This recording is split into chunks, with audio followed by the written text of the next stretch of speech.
If you downloaded my Xen plugin after I upgraded it with MTS-ESP support, it likely didn't work for you. In this video I will show you what you have to do to change that and how I came to have this realization. So stay tuned if you just want to use Xen or if you want to learn more about the implementation details of MTS-ESP for your own plugin development. I want to kick things off by simply telling you what you have to do to make my plugin Xen work. Because if you came to this video just for that, then I don't want to waste your time. Go to this page, download the installer for your operation system and run it. Now Xen works as an MTS-ESP master. That's it. Now that we have that out of the way, let me tell you my story. I was just integrating MTS-ESP into my plugin template so that every upcoming plugin supports it without hassle, when I noticed that I still misunderstood something crucial about MTS-ESP, which even made my latest plugin upgrade dysfunctional. This is the MTS client header. It documents what you can do with its functions in great detail. For example, it informs about the requirements to register and deregister the client, and it explains how to convert nodes to frequencies. But the thing that really got my head spinning for a while was point 11, which states that you can optionally use the functions MTS client should update library to find out if there is a more up-to-date version of MTS-ESP the user can download and install. Despite this function being optional, it's important to understand the implications of the existence of such a function to implement MTS-ESP correctly at all. I was confused at first because I thought I already packed all the MTS-ESP files with the plugin binaries, like so.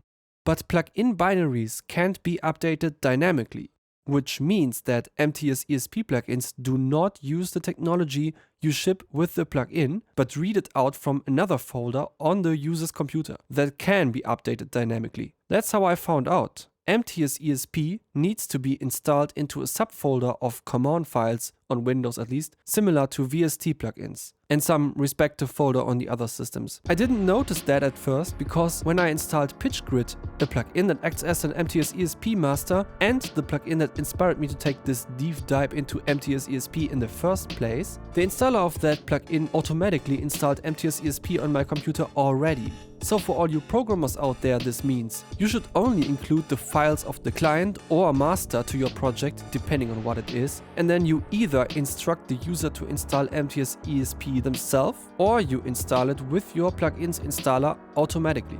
And of course, you can use the function MTS client should update library in your plugin to prompt the user if they want to update their MTS-ESP whenever recommended. I will now update my plugin Xen one last time by just removing the stuff that I didn't have to add in the first place. You don't have to update the plugin for it to work, but you can update it if you want the file size to be smaller.